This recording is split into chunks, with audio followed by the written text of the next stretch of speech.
Leader of Her Majesty's Loyal Opposition. Thank you, Mr. Speaker. I'm humbled and proud to deliver Remembrance Day remarks in this legislature on behalf of Her Majesty's Loyal Opposition.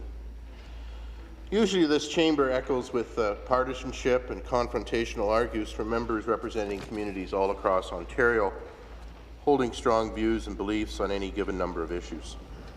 However, this is an occasion when partisanship is set aside and consensus is easily reached. A time when MPPs of all parties are united in pausing together to remember and honour those Canadians who made the supreme sacrifice to defend freedom and democracy.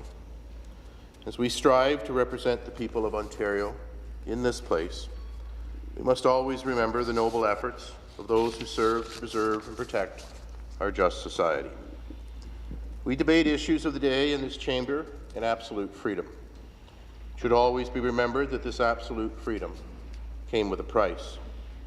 And to this day, it continues to come at a price. On November 11, we will honour the thousands of Canadians, men and women who risked their lives and all those who lost their lives to defend freedom and democracy, and those who continue to do so today.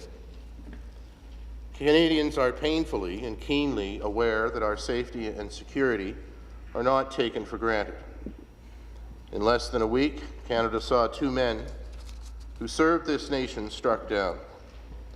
The loss of Warrant Officer Patrice Vincent and Corporal Nathan Chirillo remind us that the danger for our armed forces personnel begins the moment they don the uniform of public protection and service. Those of us who had the privilege of attending Corporal Chirillo's funeral will never forget the image of his young son wearing a smaller version of his father's Glengarry, the military headdress, knowing that he will grow up without his father. It hit home for me, and I'm sure for all, the tremendous sacrifice that we ask of our men and women in uniform and their families. Mr. Speaker, Remembrance Day is of special significance whether we are 10th generation Canadians or new Canadians. Canada and the world we know today will not be possible without the courage, valour and sacrifice of our veterans and fallen soldiers. They fought for our right to assemble. They fought for the very diversity that we prize in this country. In times of war and on peacekeeping missions around the world, our troops have served Canada with courage and resolve. We will remember that their sacrifice made way for our liberties. We will remember the honour with which they served, which in turn shaped our democracy.